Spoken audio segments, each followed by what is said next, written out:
Welcome, my dear students. Welcome to my online concrete technology classes. As we already have completed unit number 1 and unit number 2, today I will start a new unit, that is unit number 3. Name of the unit is Properties of Aggregate and Testing.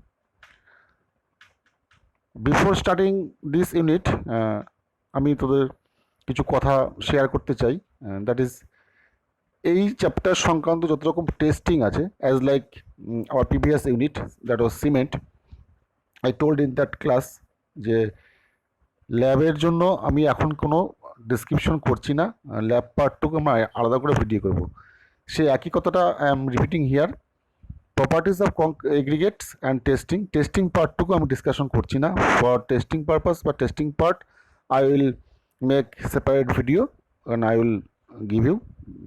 ওকে, তো আজকে যে chapter শুরু করবো সেটা হচ্ছে aggregate, এবং এই aggregate chapter থেকে এন সেমিস্টারে তোদের there will be maximum 8 marks, and this is a quite big chapter and lot of things to know from this chapter. Okay, and we are actually studying materials of concreting. We know what are the materials required for making concrete, that was cement, aggregate, and there are two parts of aggregate, one coarse aggregate, then fine aggregate, and water and admixtures. Okay, so we have completed the first material, cement, and we are going to start new chapter and new material for manufacturing concrete, that is aggregate. Okay, now first of all we have to know the definition of an aggregate. Okay, aggregate বলতে কি বোঝায়? এমনি aggregate কি জিনিস তোরা সকলে জানিস। Aggregate মানে যেটা আমরা সকলেই জানি, স্টোন বা যেটা আমরা বাংলায় বলি পাথর বা খোয়া। Okay, now aggregates are the important constituents of concrete. সকলেই আমরা জানি এগ্রিগেট একটা ভীষণ important part of concreting, which gives body to the concrete. এটাই কিন্তু কংক্রিটকে মেন শেপটা দেয়, মেন বডি ফর্ম করে কিন্তু এই এগ্রিগেটই। ওকে, অ্যান্ড এটাই কিন্তু রিডিউস শ্রিঙ্কেজ, কংক্রিটকে শ্রিঙ্কেজ থেকে ঠেকায়। ওকে, এবং সব থেকে বড় কথা, কংক্রিটের ভলিউমের অলমোস্ট 70 to 80% ভলিউম অকুপাই করে থাকে হচ্ছে এই এগ্রিগেট। ওকে, তাহলে এই সেন্টেন্সটা ভীষণ important. Aggregates occupy 70 to 80% of total volume of concrete. এটা কিন্তু পরীক্ষাতে থাকে, বা ইন ফিউচার তোরা যখন ইন্টারভিউ ফেস করবি তখন কিন্তু এই প্রশ্নটার সম্মুখীন তোরা হতে পারিস। ওকে, দেন এটা মেমোরাইজ করে রাখ যে aggregates occupy 70 to 80% of total volume of concrete. Concrete total ভলিউমের 70 থেকে 80% জায়গাটা অকুপাই করে থাকে হচ্ছে এগ্রিগেট। সো উই ক্যান সে যে এগ্রিগেটস না জানলে কংক্রিট টেকনোলজি জানাটা সম্ভব নয়। এগ্রিগেট সম্বন্ধে জানতে হবে। উইদাউট নোয়িং বা without the study of the aggregate in depth you can not complete the study of concrete. Okay, যদি আমরা কংক্রিটকে দুটো ফেজে কনসিডার করি, সেই ফেজ দুটো কী কী? One phase is for paste and another phase is aggregate phase. মানে একটা পেস্ট, একটা হচ্ছে এগ্রিগেট ফেজ। দুটো ফেজে যদি ভাগ করি, একটা ফেজ হচ্ছে পেস্ট ফেজ আর একটা হচ্ছে এগ্রিগেট ফেজ। ওকে, এবার এগ্রিগেটের সম্বন্ধে আমরা কী কী জানবো? এগ্রিগেট সম্বন্ধে অনেক কিছু জানার আছে। আমরা যে এগ্রিগেটটা কংক্রিটে ইউজ করছি তার সোর্স, মানে উৎস কোথা থেকে আসছে, কোথা থেকে তৈরি হচ্ছে, সেই source, then size of aggregate, then shape and texture, strength, specific gravity, bulk density, moisture content, bulking factor, cleanliness, soundness, chemical properties, thermal properties, durability, sieve analysis and grading. These all we have to know one by one. Okay, without knowing these parameters of aggregate we cannot complete our study about aggregates. Okay, then let us start one by one. First, source. এইবার আমরা জানি কংক্রিটের যে পাথর আমরা use করি বা stone আমরা ইউজ করি বা এগ্রিগেট আমরা ইউজ করি, সেগুলো হচ্ছে বা পাওয়া যায় হচ্ছে আর্থকাস্টের যে রক থাকে সেই রক থেকে। এবার রক কত প্রকারের হয় সেগুলো কিন্তু আমরা বিএমসিতে পড়েছি। বিভিন্ন টাইপের রক কিন্তু হতে পারে, but in concreting there are generally তিনটে টাইপের রক আমরা এগ্রিগেট হিসেবে ইউজ করি। এক হচ্ছে igneous rock, sedimentary rocks and metamorphic rocks. এই তিনটের মধ্যে আবার ইগনিয়াস রকটাই আমরা সব থেকে বেশি ইউজ করি as course aggregate in concreting. ওকে, এই কারণগুলো কী কী পরে আমরা জানবো। ওকে, নাও দিস ক্লাসিফিকেশন যেটা করা হয়েছে রকের, সেটা কিন্তু based on formation of rocks কীভাবে তৈরি হয়েছিল সেটা সেই হিসাবে কিন্তু এই ক্লাসিফিকেশনটা করা হয়েছে। আমরা বিএমসিতে পড়েছি কি ইগনিয়াস রক কীভাবে তৈরি হয়েছে, সেডিমেন্টারি রক কীভাবে তৈরি হয়েছে, মেটাপারফেক্ট রক কীভাবে তৈরি হয়েছে। So I am not going to repeat that again. Okay, and the quality of aggregate may vary considerably due to change its structure and texture and the parent rock from the place to place. বিভিন্ন জায়গা থেকে বিভিন্ন রকম rock পাওয়া যায় এবং সেই জায়গা থেকে জায়গার ভেরিয়েশনের জন্য তোর রকের প্রপার্টিসগুলো পাল্টে যায়। ওকে, নাও আমরা যে একটু আগে বললাম যে কংক্রিটের ক্ষেত্রে সব থেকে আমরা বেশি ইউজ করি হচ্ছে ইগনিয়াস রক। সেটা কেন? We all know the properties of igneous rocks because we already have studied in our building material construction classes যে igneous rocks সব থেকে বেশি হার্ড হয়, টাফ হয়, ডেন্স হয়। Okay, now this is why bulk of the concrete aggregates is of igneous rocks। Okay, এবং এটা use করা আরও একটা বড় কারণ because it is widely available or widely occurring type rocks on the earth's crust। Earth ক্রাস্টে যতগুলো rocks formation হয় তার মধ্যে সব থেকে বেশি অ্যাভেলেবেল হচ্ছে আমাদের এই ইগনিয়াস রক। ওকে, নেক্সট মেটামরফিক রক্স, এটা পার্টিকুলারলি কোয়ার্টজাইট অ্যান্ড নিস, এটা ইউজ হয় কংক্রিট প্রোডাকশনে। And we can say that the aggregate which brings about the desired quality in the concrete which least expense should be selected. যেটা খরচ কম সেটা কিন্তু আমাদের ইউজ করতে হবে। Okay, without compromising the strength of concrete. Okay, next is size. Size is very important factor while আমরা select করবো স্টোন চিপস বা কোর্স এগ্রিগেট।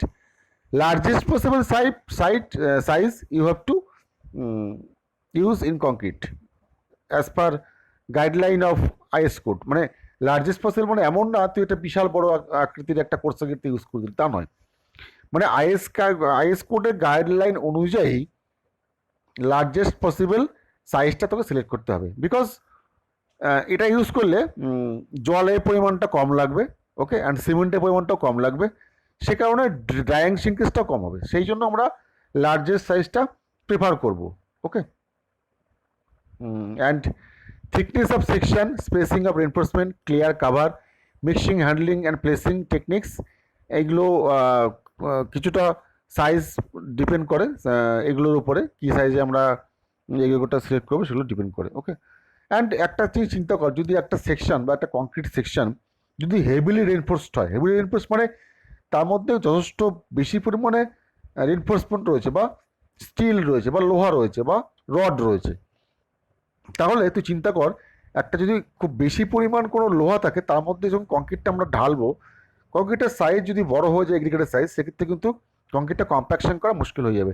সেই জন্য হেভিলি রেনফোর্সমেন্ট সেকশনের ক্ষেত্রে কিন্তু আমরা সাইজটি ছোটো করেই করব। বাট নর্মালি যে প্র্যাকটিক্যালি আমরা যে কাজগুলো করি এগ্রিগেট দিয়ে কংক্রিটটা বানাই, সেগুলো কিন্তু ম্যাক্সিমাম সাইজ অফ এগ্রিগেট হচ্ছে 20 mm MSA maximum size of aggregate. এটা কিন্তু আরসিসির ক্ষেত্রে নর্মালি আমরা ইউজ করি। তাহলে পরীক্ষাতে যদি প্রশ্ন আসে ম্যাক্সিমাম সাইজ অফ এগ্রিগেট কত for RCC, the answer is 20 mm। For PCC it may be a bit bigger, 40 mm we can use for PCC, okay, but not for RCC. In RCC the maximum size of aggregate is 20 mm।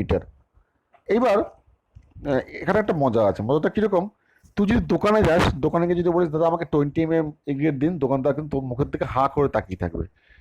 দোকানদাররা কিন্তু আর 20 mm বোঝে না, ওরা বোঝে এরকম 5/8, 3/4, half inch, এগুলো ওরা বোঝে। তাহলে এই 20 mm ইকুইভ্যালেন্ট যদি দোকানদারদের ভাষায় আমরা নিয়ে যাই, that is equal to 5/8 aggregate. Okay, now aggregates are divided into two categories. This is very important.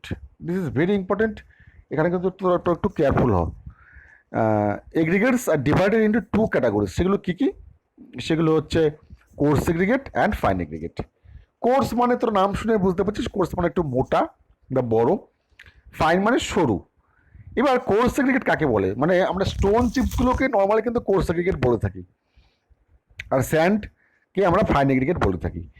এবার আমরা টেকনিক্যালি কীভাবে এটাকে বিচার করবো, কোনটা কোর্স এগ্রিগেট কোনটা ফাইন এগ্রিগেট? টেকনিক্যালি এইভাবে বিচার করবো, the size of aggregate is bigger than 4.75 millimeter is considered as coarse aggregate. যে এগ্রিগেটগুলোর সাইজ 4.75 এর বেশি বড় তাকে আমরা কোর্স বলবো। আর ফাইন এগ্রিগেট কাকে বলবো? যে এগ্রিগেটগুলো 4.75 এর থেকে ছোট তাকে বলবো হচ্ছে আমার ফাইন এগ্রিগেট। এবার এই 4.75 কোথা থেকে এলো? আমরা যখন সিপ অ্যানালাইসিস করবো ল্যাবরেটরিতে, তখন আমরা বিভিন্ন রকম সিপ দিয়ে পাস করবো। আমরা গ্রেডিং জোন যখন বার করবো, তখন 4টে বা 5টা সিপ দিয়ে আমরা সিপ করব। সেই যে সিপ সাইজগুলো বিভিন্ন মাপের হয়। এটা একটা ফিল্টার করা একটা সিপের সাইজ 4.75 যখন পাস করার পরে যে এগ্রিগেটগুলো 4.75 দিয়ে পাস হয়ে যাবে তাকে আমরা ফাইন এগ্রিগেট বলবো। যে এগ্রিগেটগুলো 4.75 থেকে যাবে, রিটেন করে যাবে, তাকে আমরা কোর্স এগ্রিগেট বলবো। ওকে, next is shape. Shape is also one of the biggest factor while selecting concrete coarse aggregate, and characteristics, and it affects the workability of concrete directly and strength also. Shape কিন্তু কংক্রিটের ওয়ার্কেবিলিটিকে directly affect করে। Okay, তাহলে let us see what are the types of shapes. ফার্স্টে দেখ, আমাদের এই যে টেবিলটা দেওয়া আছে, প্রথমত classifications, then description of aggregates, then illustration of specification, মানে ছবিটা যেখানে দেওয়া আছে, নেক্সট এক্সাম্পল মানে কোথা থেকে পাওয়া যায়। ফার্স্টে দেখ, শেপ বলা আছে রাউন্ডেড, মানে এই যে ছবিটাগুলো দেখ, ছবিটা দেখতে পাচ্ছি আমরা, এলে কোনো অ্যাঙ্গেল নেই, কোনো ধার নেই, জাস্ট গোল গোল টাইপের দেখতে। তাহলে এইগুলো হচ্ছে fully water worn or completely shaped by attrition, hence 33% to 35% voids ratio. এর মধ্যে যে ভয়েড থাকে, মানে এইগুলো যদি একটা জায়গায় আমি জড়ো করি এই কোর্স এগ্রিগেটগুলোকে, তাহলে তার মধ্যে কিন্তু ভয়েড থেকে যাবে। সে ভয়েডটা কত? 33 থেকে 35%। এগুলো কোথা থেকে পাওয়া যায়? River or seashore, gravel, desert seashore and wind blown sands, এগুলো থেকে এগুলো পাওয়া যায়। Okay, next irregular or partially rounded, এগুলো useful for medium quality concrete, যেখানে অতটা স্ট্রেংথের কোনো দরকার নেই, সেসব জায়গাতে আমরা এগুলো ইউজ করতে পারি। এবার natural irregular or partly shaped by attrition by having rounded edges, void ওই অলমোস্ট আগেরটার মতোই 35 থেকে 37% ভয়েড থাকে। ওকে, কোথা থেকে পাওয়া যায়? Pit sand and gravel sand or dark friends cobbled rock থেকে এগুলো পাওয়া যায়। নেক্সট অ্যাঙ্গুলার, এই অ্যাঙ্গুলার যে এগ্রিগেটটা, এই টাইপের এগ্রিগেটটা কিন্তু আমরা বেশি ইউজ করি, best for concreting. Angular type aggregate is the best type of aggregate that we can use in concreting. Okay, according to shape, angular শেপের এগ্রিগেট হচ্ছে আমরা best fit for concreting. And যদি এটা আমরা দেখি, ডেসক্রিপশনে যাই, তাহলে we can say possessing well defined edges, এটা দেখ এজ আছে, formed at intersection of roughly planar। Okay, and এগুলো কি কি? ক্রাস্ট মানে ভাঙা, মানে এটা কিন্তু এই ছোট ফর্মেই কিন্তু পাওয়া যায় না, এটা কিন্তু বড় বড় যে রকগুলো থাকে, সেই রকগুলো কোয়ারি থেকে নিয়ে আসার পরে ওখান থেকে ক্রাশারে নিয়ে আসা হয়, ক্রাশারে নিয়ে এসে কিন্তু এইগুলো তৈরি হয়। যদি তোদের কারো বাড়ি মনে কর বীরভূম ডিস্ট্রিক্টে হয়, you can see there in Rampurhat as well as Sundarpahar as well as Pakur. This is the main place where crushers are situated. Crusher means where large pieces of rocks or stones are crushed into small pieces. Okay, তাহলে এই ক্রাশারে যদি তোরা যদি কেউ গিয়ে থাকিস তাহলে দেখতে পাবি ওখানে কিন্তু বড় পাথর থেকে ক্রাশিং করে ছোট পাথরে আনা হয়।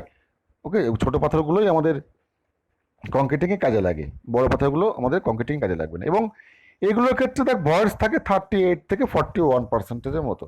ওকে, 31 থেকে 41% ভয়েস থাকে। Okay, and next is flaky. দেখ তোরা দেখতে পাচ্ছিস ফ্লেকি মিনস একটু চ্যাপ্টা টাইপের কংক্রিট এগ্রিগেট।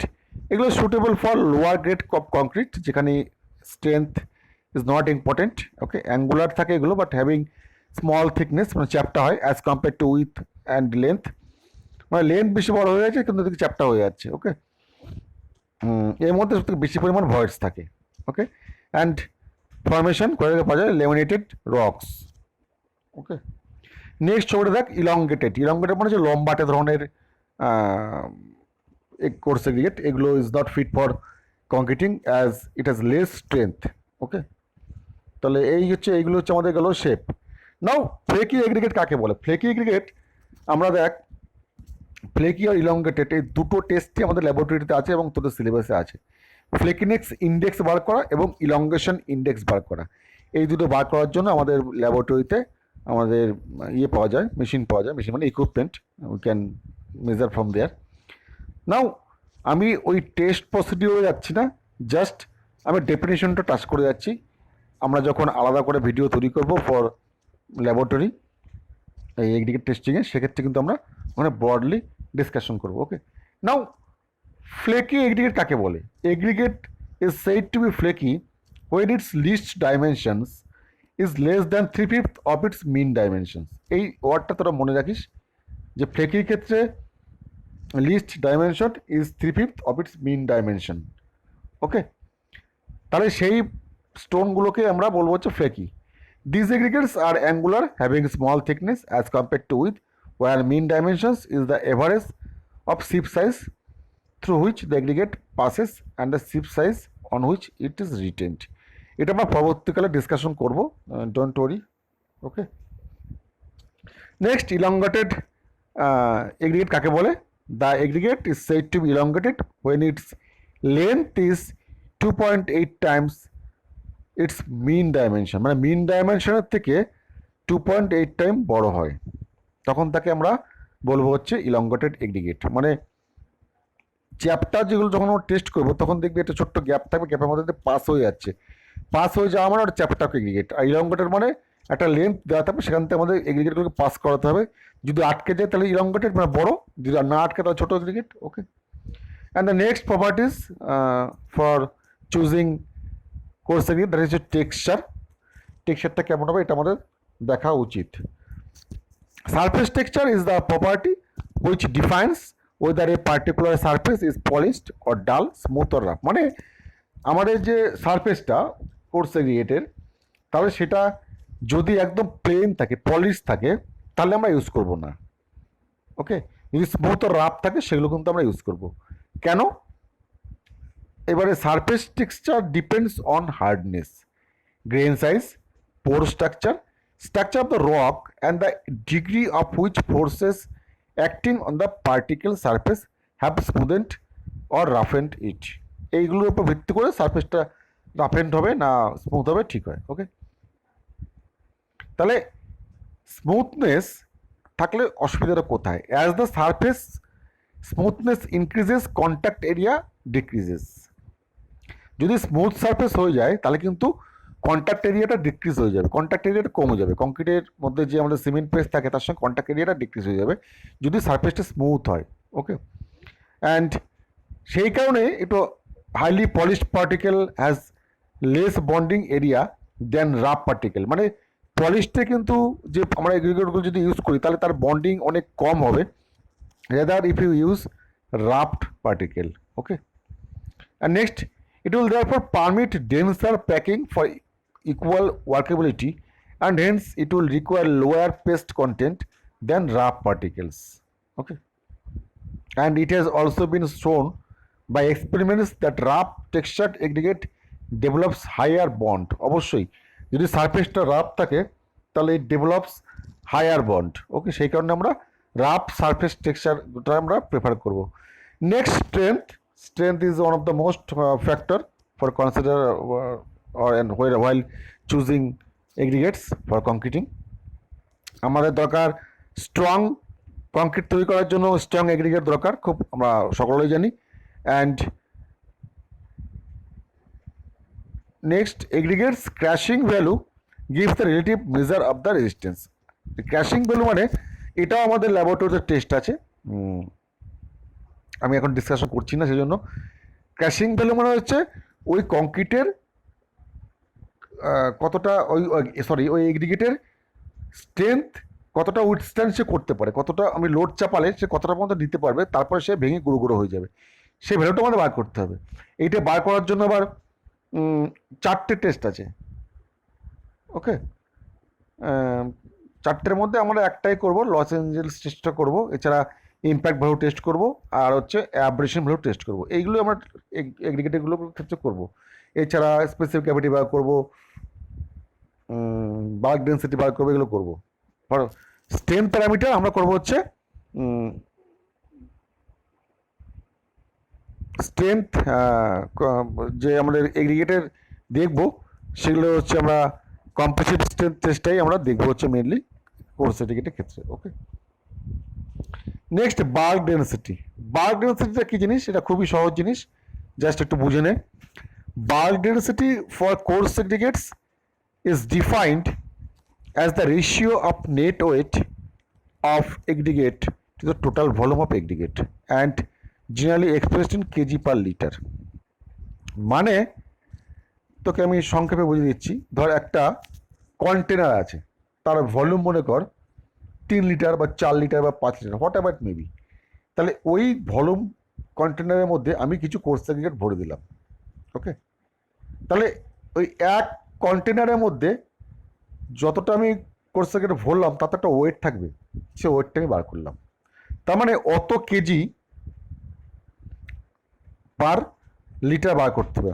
ধর আমি একটা 5 লিটারের একটা কন্টেনার নিয়েছিলাম, তাতে যে আমি কোর্স এগ্রিগেট ভরেছিলাম তার ওয়েট হয়েছিল 100 কেজি। ওকে, তাহলে যদি 100 কেজি ওয়েট হয়ে থাকে তাহলে ওই কোর্স এগ্রিগেটটার আমরা বাল্ক ডেন্সিটি বলবো 100 ডিভাইডেড 5 লিটার, তবে 20 কেজি পার লিটার আমরা বলবো হচ্ছে ওর bulk density. Okay, now in case of fine aggregates আমাদের বাল্ক ডেন্সিটি থাকে হচ্ছে 17 to 25 kilonewton per m cube. Okay, এটা আমাদের বাল্ক ডেন্সিটি থাকে। Now various factors affect the bulk density, কী কী ফ্যাক্টর যেগুলো এফেক্ট করে? Shape, due to less voids rounded particles have greater bulk density and greater compaction gives greater density. Okay, and thirdly, increase in grading increase the bulk density as graded aggregate have less voids. মানে graded aggregate মানে হচ্ছে, একটু সংক্ষেপে বলে দিই, graded aggregate মানে ধর আমরা একটা কোর্স এগ্রিগেটের একটা বড় স্ট্যাক দেখতে পেলাম, বা তোরা বিল্ডার্সের দোকানে যখন যাস তখন দেখি যে কোর্স এগ্রিগেটগুলো একটা থামার দেওয়া রয়েছে বা থাক দেওয়া রয়েছে। ওখানে যদি ভালো করে লক্ষ্য করিস, ওখানে কি সমস্ত এগ্রিগেট পার্টিকেলগুলো কি একই মাপের থাকে? থাকতে পারে, যদি সিঙ্গেল সাইজ বা সিঙ্গেল গ্রেডেড এগ্রিগেট হয় তাহলে একই মাপের থাকবে। But in concreting it is recommended to use graded coarse aggregate. Okay, graded use করলে কী হবে, তার মধ্যে ভয়েডটা কমে যাবে। ভয়েড মানে হচ্ছে গ্যাপটা।